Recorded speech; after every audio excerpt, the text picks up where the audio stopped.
الحمد لله وكفى وسلام على عباده الذين اصطفى أما بعد فعن ثوبان رضي الله تعالى عنه قال كان رسول الله صلى الله عليه وسلم إذا انصرف من صلاته استغفر الله ثلاثا وقال اللهم أنت السلام ومنك السلام تباركت يا ذا الجلال والإكرام رواہ مسلم۔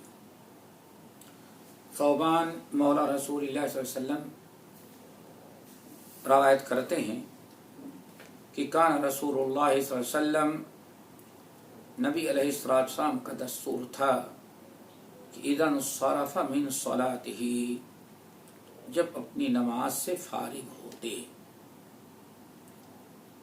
جب نماز پڑھ کر کے سلام پھیر کر کے فارغ ہوتے تو استغفر اللہ ثلاثا، تو 3 مرتبہ آپ استغفار کرتے ہیں، استغفر اللہ استغفر اللہ استغفر اللہ، 3 مرتبہ استغفار کرتے ہیں۔ استغفار کیوں کرتے؟ آپ نے امت کو یہ سبق دیا، امت کی رہنمائی کی اور احساس دلایا کہ کتنا بھی اچھا کام تم نے کیا نماز، لیکن ہو سکتا ہے نماز میں تم سے کچھ دانستہ یا نادانستہ کوئی کمی، کوئی خامی، کوئی کوتاہی ہو گئی۔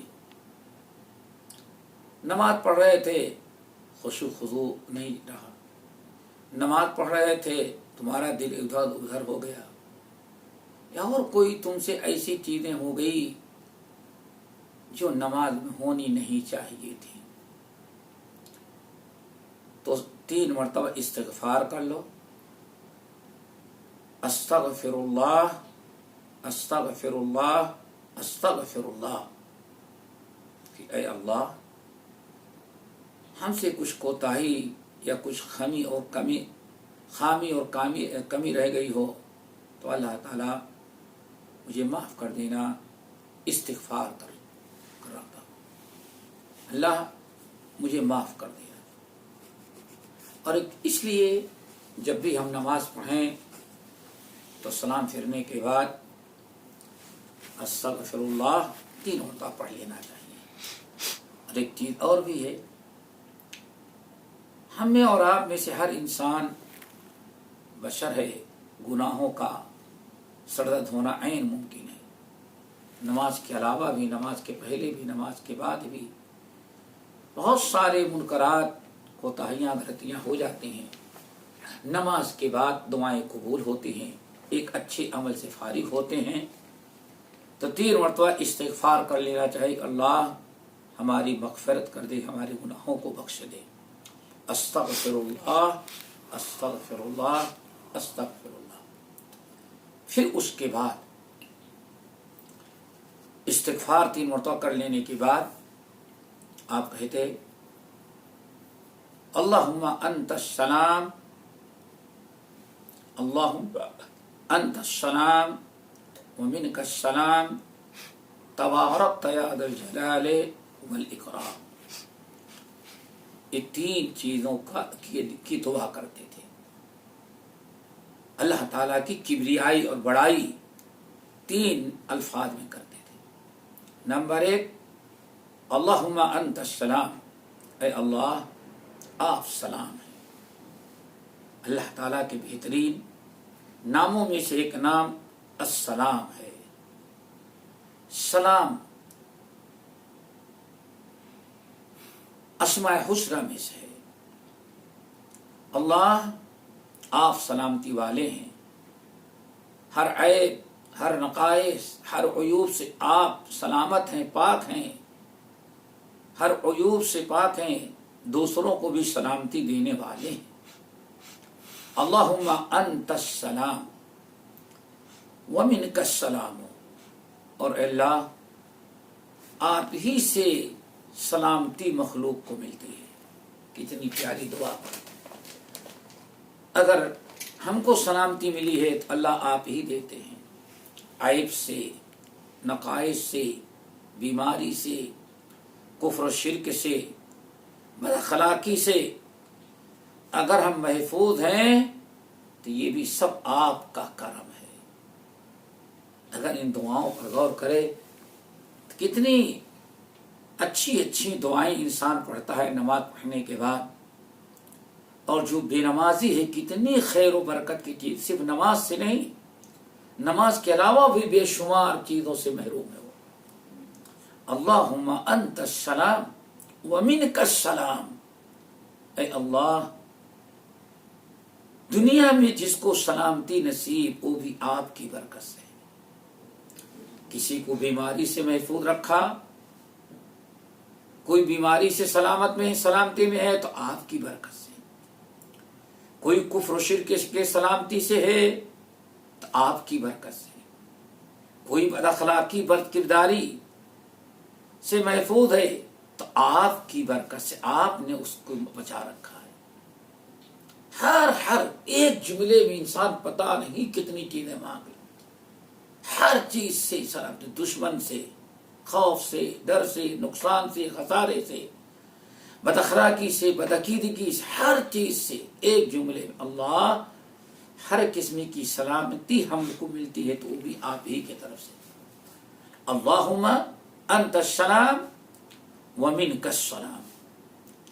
نمبر 3، تبارکت یا ذا الجلال والاکرام، تبارکت یا ذا الجلال والاکرام، تبارکت، اے اللہ آپ بڑی برکتوں والے ہیں، برکتوں کے مالک آپ ہیں، آپ ہی برکت والے ہیں، اور آپ ہی سے کسی کو ملتی ہے تبھی برکت ملتی ہے۔ یہ 3 چیزوں کی دعا، اللہم انت السلام ومنک السلام تبارکت یا ذا الجلال والاکرام، برکت والے۔ پھر اللہ تعالیٰ، نبی علیہ السلام اللہ تعالیٰ کے 2 عظیم الشان اسماء حسنی کو استعمال کرتے ہیں، ایک ہے ذوالجلال اور ایک ہے ذوالاکرام، ذوالجلال والاکرام۔ یہ دونوں، ذوالجلال ہے، عظمت والا ہے، اور اکرام، کرم والا ہے۔ اللہ اکبر، یہ دونوں لفظ بڑے اہم ہیں، یا ذا الجلال والاکرام، ان کو برابر پڑھا کریں۔ نبی علیہ السلام نے ارشاد فرمایا الظو بیا ذا الجلال والاکرام، اے لوگو جب تم دعا مانگتے ہو، اللہ تعالیٰ سے اپنی کوئی فریاد پوری کرانا چاہتے ہو، جب تم دعا مانگتے ہو تو چمٹ جاؤ، خوب مضبوطی سے یہ دونوں نام لو، یا ذا الجلال والاکرام، یا ذا الجلال والاکرام۔ جب بھی آپ دعا مانگیں تو اللہ تعالیٰ کے نیک ناموں سے، اسماء حسنی سے جو دعا خیر و برکت کی مانگتے ہیں اس میں ان دونوں لفظوں کا خاص طور سے ذکر ہے۔ اللہ رسول نے تاکید کی ہے العزو بیا ذا الجلال والاکرام، اے لوگوں چمٹ جاؤ، ان دونوں لفظوں کے ساتھ چمٹ جاؤ۔ جب بھی دعا مانگتے ہو، کوئی مصیبت کی، کوئی پریشانی کی، کوئی خیر و برکت کی، کہیں شر سے بچنے کی، تو ہمیشہ استعانہ یا استعاذہ میں ان دونوں ناموں کو ضرور لیا کرو، ان دونوں ناموں کے ذریعے پکارو، یا ذا الجلال والاکرام۔ یہ حدیث مسلم کی ہے، دعا بڑی اہم ہے۔ جب بھی ہم اور آپ نماز پڑھیں، سلام پھیرنے کے بعد اس دعا کو ضرور پڑھیں، استغفر اللہ استغفر اللہ استغفر اللہ، اللہم انت السلام ومنک السلام تبارکت یا ذا الجلال والاکرام۔ وعن ابی ہریرہ رضی اللہ تعالی عنہ، ابو ہریرہ رضی اللہ تعالی عنہ رسول اللہ صلی اللہ علیہ وسلم سے روایت کرتے ہیں کہ آپ نے فرمایا من سبح اللہ دبر کل صلاۃ 33 وحمد اللہ ثلاثا وثلاثين وكبر الله ثلاثا وثلاثين فتلك 99 وقال تمام 100 لا إله إلا الله وحده لا شريك له له الملك وله الحمد وهو على كل شيء قدير غفرت له خطاياه ولو كانت مثل زبد البحر رواہ مسلم۔ حضرت ابو ہریرہ رضی اللہ تعالیٰ عنہ کی حدیث کہتے ہیں کہ نبی علیہ الصلوۃ والسلام کو ہم نے فرماتے ہوئے سنا کہ جو انسان من سبح اللہ دبر کل صلاۃ، جو انسان ہر فرض نماز کے بعد اللہ تعالیٰ کی تسبیح کرتا ہے اور کیا کہتا ہے؟ 33 سبحان اللہ 33 مرتبہ کرتا ہے۔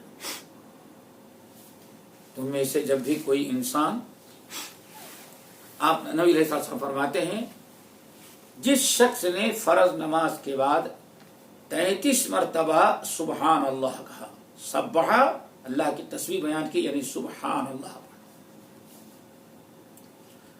نمبر 2 وحمد اللہ 33 اور 33 مرتبہ اس نے اللہ کی حمد کیا یعنی الحمدللہ کہا۔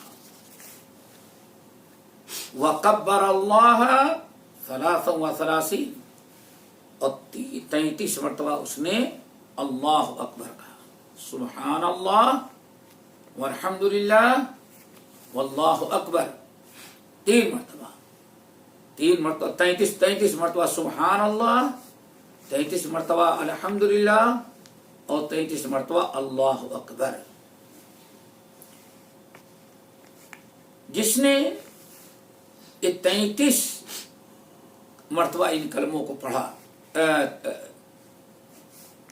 33 مرتبہ پڑھا تو آپ نے فرمایا یہ 99 کلمات ہو گئے۔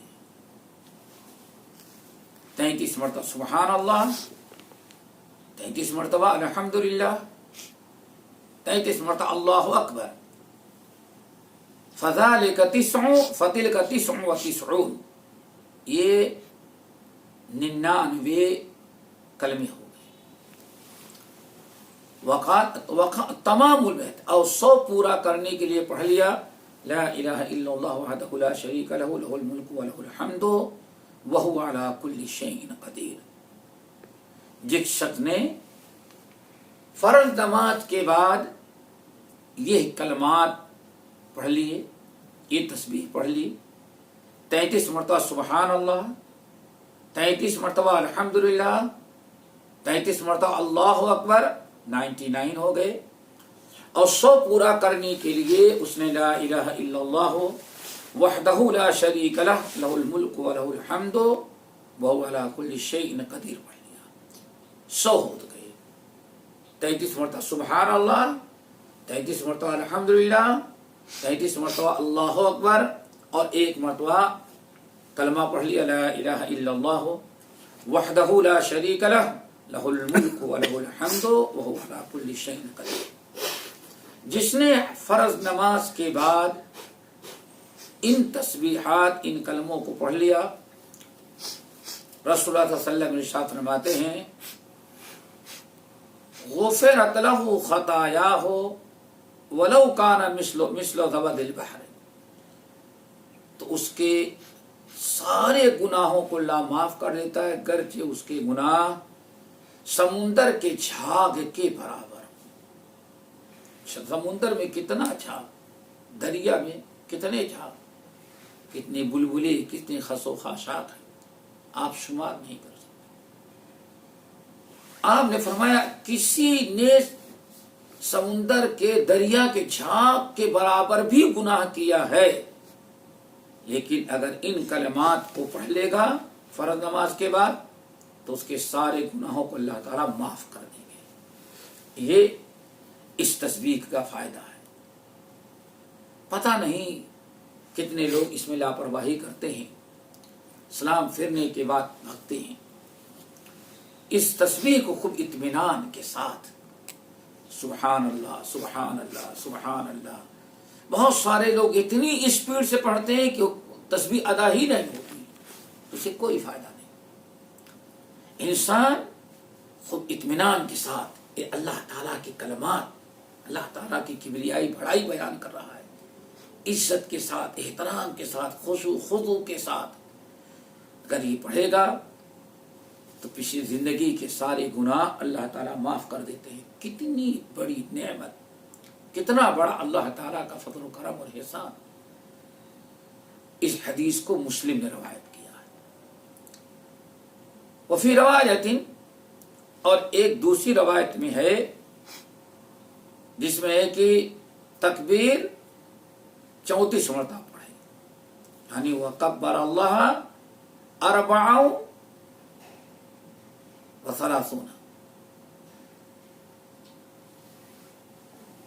یعنی دو طریقے ہیں. نمبر 1، پہلا طریقہ 33 مرتبہ سبحان اللہ، 33 مرتبہ الحمدللہ اور 33 مرتبہ اللہ اکبر. 99 ہو گئے، 99 ہو گئے. 100 پورا کرنے کے لیے آپ نے پڑھ لیا لا الہ الا اللہ وحدہ لا شریک لہ لہ الملک و لہ الحمد وہو علی کل شیء قدیر. ایک تو یہ پہلا طریقہ. ایک دوسرا طریقہ یہ ہے کہ انسان 33 مرتبہ سبحان اللہ پڑھے اور 33 مرتبہ الحمدللہ اور 34 مرتبہ اللہ اکبر پڑھ لے تو 100 پورا ہو گیا. تو یہ دوسرا طریقہ ہے.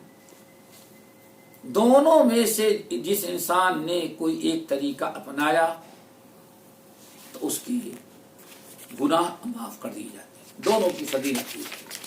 100 کلمات پورے کرنے ہیں، چاہے آپ اللہ اکبر سے پورا کر لیں یا لا الہ الا اللہ وحدہ لا شریک لہ. دونوں کا اکٹھا کرنا ثابت نہیں ہے. یعنی آپ سوچے چلو کوئی پڑھ لیتے ہیں 33 مرتبہ سبحان اللہ، 33 مرتبہ 34 مرتبہ اللہ اکبر بھی کہہ لیا، پھر بھی آپ نے لا الہ الا اللہ وحدہ لا شریک پڑھ کے 101 مرتبہ کی، یہ ثابت نہیں ہے. دونوں میں سے کوئی نہ کوئی ایک آپ کریں، چاہے اللہ 33 مرتبہ سبحان اللہ الحمدللہ کہیں اور 34 مرتبہ اللہ اکبر کہہ لیں، بس پوری ہو گئی. اور چاہے تو تینوں کلمات 33 مرتبہ پڑھیں اور 100 پورا کرنے کے لیے لا الہ الا اللہ وحدہ لا شریک لہ پڑھیں. دونوں چیزیں ثابت ہیں، لیکن جمع کرنا ثابت نہیں. اس تسبیح کو کہا جاتا ہے، اس کا شان ورود اللہ کے رسول نے کس موقع بیان فرمایا، اس کے متعلق روایتوں میں احادیث میں صراحت آئی ہے کہ صحابہ کرام رضوان اللہ علیہم اجمعین میں جو فقراء صحابہ تھے، غریب، محتاج، مسکین، جن کے پاس بڑی غربت، مال دولت کچھ صدقہ کرنے کے لیے نہیں تھا، بھوکے پیاسے رہتے تھے، انہوں نے ایک دن نبی علیہ السلام سے شکایت کیا.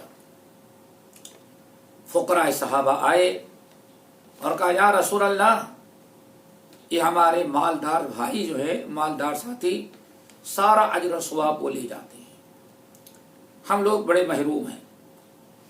نبی علیہ السلام نے پوچھا کیوں، کیا بات ہے؟ کہنے لگے یا رسول اللہ، ہم لوگ نماز پڑھتے ہیں تو وہ بھی پڑھتے ہیں، دونوں برابر ہیں. ہم لوگ روزہ رکھتے ہیں، وہ لوگ بھی روزہ رکھتے ہیں، برابر ہیں. ساری چیزیں ہم بھی کرتے ہیں، وہ بھی کرتے ہیں، برابر ہیں. لیکن جب آپ کہیں صدقہ خیرات کا اعلان کرتے ہیں تو ہمارے پاس تو کچھ ہے نہیں، ہم لوگ صدقہ نہیں کر پاتے، مالدار ساتھی لا کر کے آپ کو صدقہ دے دیتے ہیں. تو صدقہ کر کے سارا اجر و ثواب وہ لوگ لے گئے، ہم تو غریب ہیں، ہمیں تو کچھ صدقہ کا ثواب ملتا ہی نہیں، کھانے کے لیے پورا نہیں ہوتا تو صدقہ کیا کریں گے. فقراء صحابہ نے اپنی مشکلات، اپنی پریشانیاں بیان کی. یا رسول اللہ، کیا مالدار لوگ سارا اجر لے جائیں گے، ہم غریب کچھ نہ پائیں؟ جہاں غریب کی مدد آئی، مسکین کی مدد آئی، جہاد کا معاملہ آیا، صدقہ خیرات کا معاملہ آیا، برابر مالدار لوگ کر لیتے ہیں۔ آپ نے اعلان کیا، لا کر کے ڈھیر لگا دیا ان لوگوں نے، ہم لوگ تو محروم رہ جاتے ہیں۔ تو اللہ کے نبی علیہ السلام نے ارشاد فرمایا، اچھا ہم تم کو ایک ایسا عمل بتا دیتے ہیں کہ اگر تم نے وہ عمل اپنا لیا تو ان مالداروں کے صدقے کا ثواب تم حاصل کر لو گے۔ فقراء صحابہ بہت خوش ہو گئے، یا رسول اللہ ضرور بتائیں۔ آپ نے فرمایا یہی تسبیح پڑھنے کی، فرض نماز کے بعد 33 مرتبہ سبحان اللہ، 33 مرتبہ الحمدللہ، 34 مرتبہ اللہ اکبر پڑھ لیا تو ان مالداروں کو جتنا صدقے کا ثواب ملتا ہے تم کو اس تسبیح کی برکت سے اللہ تعالیٰ صدقے کا ثواب دے دے گا۔ صحابہ کرام بڑے خوش ہو گئے۔ سارے فقراء صحابہ اب سلام پھیرنے کے بعد کوئی نہیں جاتا، فرض نماز کے سلام پھیرنے کے بعد بیٹھے اور اپنے ہاتھوں پر سبحان اللہ سبحان اللہ سبحان اللہ پڑھے۔ مالدار صحابہ کرام اپنے دستور کے مطابق نماز پڑھے، سلام پھیرے، سنتیں پڑھی، باہر چلے گئے اور یہ لوگ بیٹھے رہتے تھے۔ تو مالدار صحابہ کرام نے پوچھا غریبوں سے کہ آپ لوگ کیا کرتے ہیں؟ انہوں نے بتایا کہ تم لوگ صدقہ کر کے بہت زیادہ اجر و ثواب لے جاتے تھے، ہم غریبوں کے پاس صدقہ کرنے کے لیے کوئی چیز نہیں، ہم محروم رہتے تو ہم لوگوں نے اللہ کے رسول سے شکایت کیا تو اللہ کے رسول نے یہ عمل بتایا کہ اگر تم لوگ فرض نماز کے بعد یہ تسبیحات کہہ لو گے تو تم کو مالداروں کے صدقے کے برابر ثواب مل جائے گا، اس لیے ہم لوگ یہ عمل کرتے ہیں۔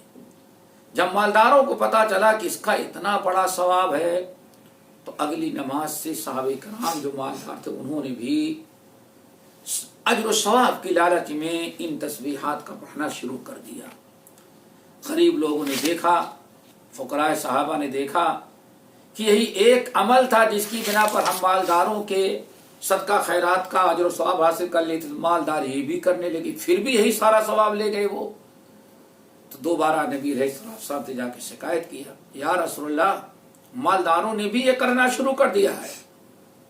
تو اللہ کے رسول صلی اللہ علیہ وسلم نے ارشاد فرمایا، ذالک فضل اللہ یؤتیہ من یشاء، مالدار کر رہے ہیں تو ان کو صدقے کا بھی ثواب ملے گا اور اس تسبیح کا بھی ثواب ملے گا، اور یہ اللہ تم لوگ صبر کرو، یہ اللہ کا فضل ہے، اللہ جسے چاہتا ہے دیا کرتا ہے۔ تو اس لیے یہ تسبیح ایسے موقع پر بھی ہے۔ بعض ہمارے یہاں کچھ لوگوں نے رافضیت و شیعیت کے اثر کی بنا پر لوگ اس کو تسبیح فاطمہ کہتے ہیں۔ تسبیح فاطمہ یعنی اس تسبیح کا نام تسبیح فاطمہ ہے، فاطمی یا فاطمہ، حضرت فاطمہ رضی اللہ تعالیٰ عنہ پر منسوب کر کے۔ وہ کیوں اس کی وجہ یہ بیان بتاتے ہیں لوگ، اس لیے اس کو تسبیح فاطمی کہتے ہیں کہ جب حضرت فاطمہ رضی اللہ تعالی عنہ کی حضرت علی سے شادی ہو گئی، حضرت علی رضی اللہ تعالی عنہ کے گھر میں جب حضرت فاطمہ رضی اللہ تعالی عنہ گئیں تو وہاں جانے کے بعد کوئی نوکرانی، کوئی خادمہ تھی نہیں۔ اس زمانے میں گھروں کے اندر چکی ہوتی تھی جس سے آٹا عورتیں خود نکالتی تھیں۔ پانی کا گھروں میں انتظام نہیں ہوتا تھا، باہر دور دراز سے کہیں کنواں ہوتا وہاں سے پانی بھر کے لایا جاتا تھا۔ شادی کے بعد جب حضرت علی کی ہاں حضرت فاطمہ گئیں تو پورے گھر کا سارا کاروبار کام سنبھالنا پڑتا۔ حضرت فاطمہ کو چکی چلا کے آٹا بھی نکالنا پڑتا تھا، ہاتھ والی چکی، پانی بھر کے بھی لانا تھا، بہت سارے کام جس سے حضرت فاطمہ بہت پریشان ہو گئی تھی۔ ہاتھوں میں گھٹے آ گئے تھے، پیٹھ پر نشانات پڑ گئے تھے، کبھی اس طرح سے کام نہیں کی تھی، بڑی تکلیف میں تھی۔ وہ ایک عرصے تک تو کام کرتی رہی۔ ایک عرصے کے بعد حضرت عائشہ رضی اللہ تعالی عنہا کے یہاں آئیں اتفاقاً نبی علیہ السلام نہیں تھے. حضرت فاطمہ نے ام المومنین عائشہ کے یہاں حاضری دی. حضرت عائشہ نے ہاتھ دیکھا دنگ رہ گئی. بڑے بڑے کھٹے پڑے ہوئے تھے, زخمی ہوا ہے, بدن بھی پیٹ بھی پانی بھرنے لانے کی بنا پر. پوچھنے لگی بیٹی کیا ہوا؟ حضرت فاطمہ نے بتا دیا کہ ہاتھ سے چکی چلاتی ہوں جس کی وجہ سے یہ ہاتھ میں گٹھے زخم ہو گئے ہیں, پانی بھر کے لاتی ہوں, بہت سارا کھاتا ہے. حضرت فاطمہ رضی اللہ تعالیٰ عنہ اپنی تکلیف تو بتا دیں, واپس گھر چلی آئیں. نبی علیہ السلام تھے نہیں. حضرت عائشہ رضی اللہ تعالیٰ عنہ کا دل بھر آیا, بڑی غمگین ہوئی, انتظار میں تھی. جب نبی علیہ السلام آئے تو حضرت عائشہ نے بتا دیا, یا رسول اللہ, فاطمہ آئی تھی اور ایسی وہ تکلیف میں ہیں, اتنی پریشانیوں میں ہیں. وہ پوری داستان سنا دی. رات کو نبی علیہ السلام حضرت فاطمہ کے پاس گئے. حضرت فاطمہ اور حضرت علی کے درمیان آپ بیٹھ گئے. خیریت پوچھنے کے بعد فرمایا, میں نے سنا ہے کہ فاطمہ تم آئی تھی حضرت عائشہ کے پاس اور تم اپنی یہ تکلیف بتا رہی تھی. حضرت علی بھی ہیں, حضرت علی بھی کے پاس اتنی استطاعت نہیں, گھر میں کوئی غلام خریدیں, نوکرانی رکھیں. تو حضرت فاطمہ نے کہا, یا رسول اللہ, یہ ایسے چل رہا ہے. اس وقت اللہ رسول فرمایا, تمہیں غلام چاہیے نا, مقصد ہے کوئی غلام میں خادم مل جائے. کہنے لگی ہاں یا رسول اللہ. تو آپ نے بس سنو فاطمہ اور علی, کیا میں تمہیں ایک ایسی بات منع بتا دوں جو غلام سے بھی بہتر ہے؟ دونوں نے کہا کہ بھلا ضرور بتائیے. تو نبی علیہ السلام نے فرمایا, جب تم دونوں رات کو سونے کے لیے بستر پر آؤ تو سونے سے پہلے 33 مرتبہ سبحان اللہ, 33 مرتبہ الحمدللہ, 34 مرتبہ اللہ اکبر پڑھ لو. اگر ان تسبیحات کو پڑھ کر کے تم سو گے تو یہ تمہارے لیے غلام سے بھی سینکڑوں گنا خیر و برکت کی چیز ہوگی. آپ واپس چلے آئے. اس کے بعد سے حضرت علی اور حضرت فاطمہ بڑی کثرت سے اس دعا کو پڑھنا شروع کیے. اللہ تعالیٰ نے ساری مصیبتیں دور کر دیں, ساری پریشانیاں ختم ہو گئی. اس دعا کی بڑی برکت ہے. اس حدیث سے بھی پتہ چل گیا کہ رزق کی تنگی اور پریشانی, غربت کو دور کرنے میں بھی یہ تسبیح بڑی کام آتی ہے. تو ایک وجہ یہ بھی ہے, فضیلت یہ بھی ہے. اس بنا پر لوگوں نے اس کو تسبیح فاطمی کہنا شروع کر دیا. حالانکہ تسبیح فاطمی سے پہلے یہ نماز کے اذکار میں سے ہے.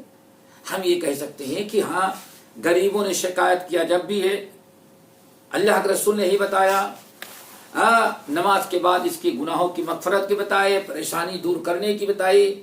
تو اس تسبیح کو برابر ہمیں پڑھنا چاہیے, ایک تو فرض نماز کے بعد, اور دوسرے رات کو بستر پر آئیں تو سونے کے پہلے بھی اس کو پڑھ لینی چاہیے.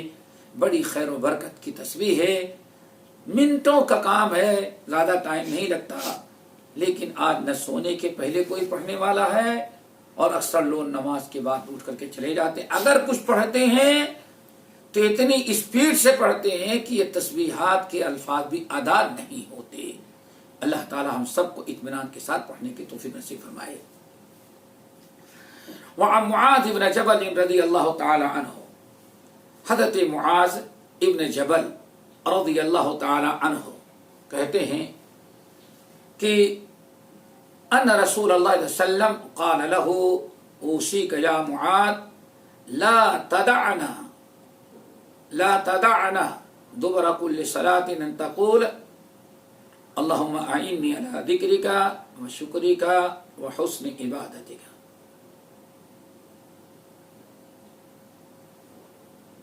حضرت معاذ ابن جبل کہتے ہیں کہ نبی علیہ السلام نے فرمایا, اے معاذ میں تجھے وصیت کرتا ہوں، میں تجھے وصیت کرتا ہوں، لا تدعن دبر كل صلاة، لا تدعن دبر كل صلاة، کبھی بھی فرض نماز کے بعد اس دعا کو پڑھنا نہیں بھولنا۔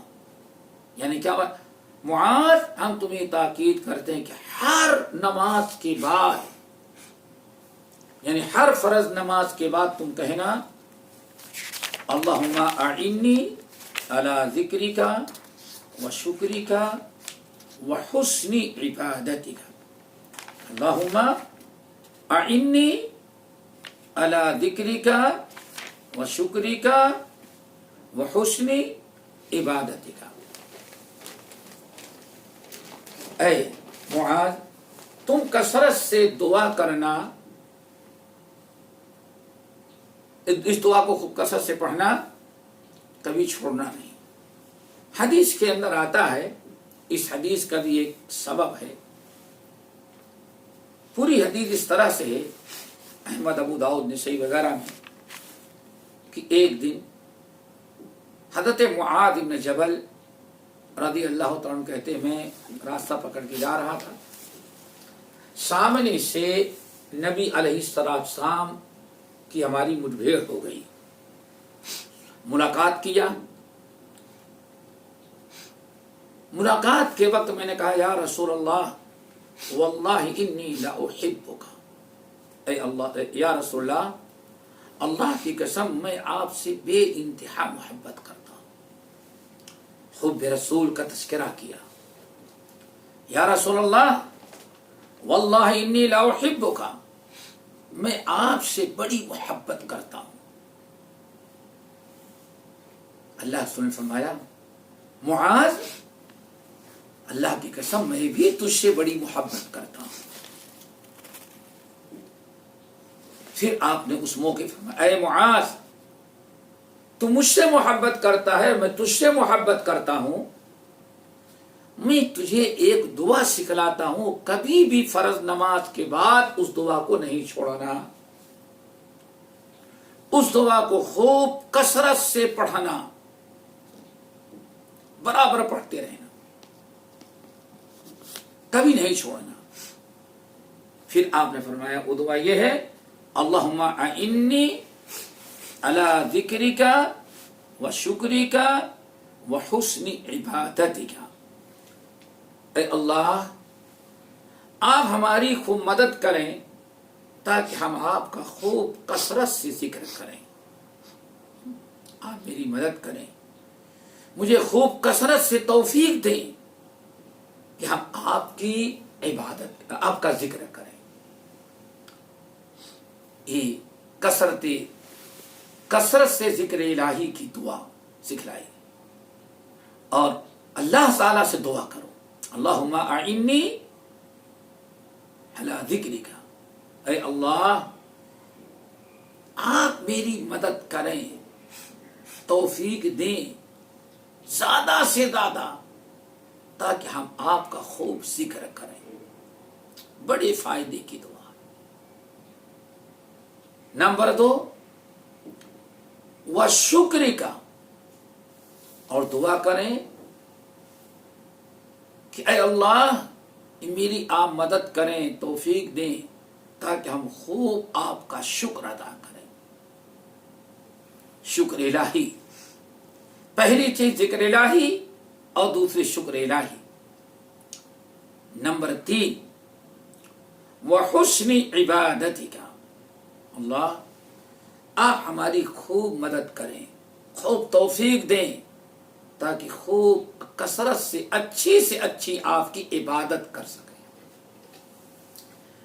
یہ 3 چیزوں کی دعا، ایک تو خوب کثرت سے ذکر الہی، خوب کثرت سے شکر الہی، نمبر 3 خوب زیادہ سے زیادہ اچھی سے اچھی عبادت الہی۔ یہ بڑی پیاری دعا ہے اور تینوں چیزیں بڑی اہم ہیں۔ اگر انسان اللہ تعالیٰ کا ذکر کرتا ہے تو فائدہ فَاذْكُرُونِي أَذْكُرْكُمْ، میرے بندو مجھے تم یاد کرتے ذکر کرتے رہو گے، یاد رکھتے رہو گے، یاد کرتے رہو ہم بھی تمہیں یاد رکھیں گے۔ ایک تو یہ ہے ذکر الہی کا بدلہ اللہ تعالیٰ نے جو دیا ہے وہ یہ کہ اللہ بندے کو ذکر کرتا ہے۔ جو بندہ اللہ کو یاد کرتا ہے اللہ بھی اسے یاد رکھتے ہیں۔ نمبر 2 شکر الہی، انسان جب اللہ تعالیٰ کا شکر ادا کرتا ہے تو اللہ راضی ہوتا ہے، اور ایک بڑا فائدہ یہ ہوتا ہے لئن شکرتم لأزیدنکم، میرے بندو تم میرا شکر ادا کرو گے تو ہم اور تم کو اپنی نعمتوں سے نوازیں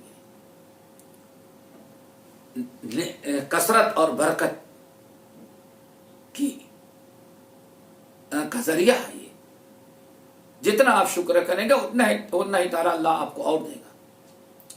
نمبر 3 حسن عبادت، اللہ اچھی سے اچھی عبادت کرنے کی توفیق دے۔ مدد پر آپ مدد کریں تاکہ اچھی سے اچھی عبادت کریں۔ انسان عبادت کرتا ہے لیکن کبھی اس کی عبادت کوئی اجر و ثواب نہیں۔ جیسے ہم نماز پڑھتے ہیں، نماز کے بارے میں آیا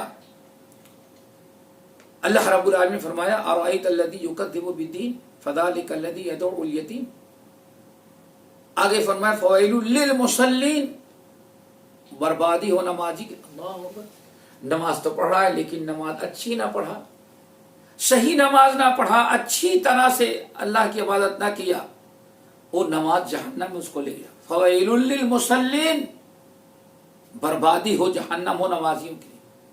الذین هم عن صلاتهم، نماز تو پڑھتے لیکن بڑی لاپرواہی غفلت سے۔ تو انسان اس دعا کو خوب کثرت سے پڑھا کرے، اللہ تعالیٰ اچھی سے اچھی عبادت کرنے کی ہمیں توفیق دے، ایسی عبادت جو باعث اجر و ثواب اور آپ کے ہاں مقبولیت کا درجہ حاصل کر سکے۔ نماز کو آپ نے سنا کتنے نمازی ہیں، نماز پڑھتا ہے لیکن نمازی نہیں بن پاتا، یہی حال روزے کا ہے۔ نبی علیہ السلام کا فرمان کم من صائم لیس لہ من صیامہ الا الجوع، کتنے لوگ ایسے ہیں روزہ تو رکھتے ہیں لیکن روزہ اچھی طرح سے نہ رکھے تو ان کا روزہ کسی کام کا نہیں، بلکہ نام اعمال میں روزے دار لکھا ہی نہیں جاتا، اللہ تعالیٰ کے نزدیک صرف بھوکا پیاسا سمجھا جاتا، روزے دار نہیں سمجھا۔ تو یہ ضروری ہے کہ خوب کثرت سے اللہ رب العالمین سے دعا کریں ان تینوں چیزوں کی کہ اللہ ہمیں خوب کثرت سے اللہ ہماری مدد فرماتا کہ خوب کثرت سے آپ کا ذکر کریں، آپ کا شکر کریں اور اچھی سے اچھی آپ کی عبادت کریں۔ اللہم اعنی علی ذکرک و شکرک و حسن عبادتک۔ اسی لیے بعض روایتوں میں آیا ہے کہ فرض نماز کے علاوہ بھی اس دعا کو مانگنے کی اس دعا کی بڑی اہمیت ہے، نماز کے علاوہ بھی اس دعا کو پڑھنی چاہیے، جیسے کہ صحیح ابن حبان، مصدق حاکم وغیرہ کی روایت ہے۔ نبی علیہ السلام نے عام حالات میں بھی اس دعا کو پڑھا ہے، بڑا اہتمام کرتے تھے، لوگوں کو رغبت دلائی کہ برابر اس دعا کو پڑھا کرو۔ اللہم اعنا علی ذکرک و شکرک و حسن عبادتک، اللہم اعنا علی ذکرک و شکرک و حسن عبادتک۔ تو ویسے بھی فرض نماز کے علاوہ بھی اس دعا کو اپنی دعاؤں میں شامل رکھیں اور یہ دعا عام حالات میں بھی کیا کریں اور اللہ تعالیٰ سے مانگا کریں کہ اللہ تعالیٰ ہمیں ذکر، شکر اور حسن عبادت پر مدد فرمائے اور زیادہ سے زیادہ اللہ تعالیٰ ہماری ہمیں توفیق دے۔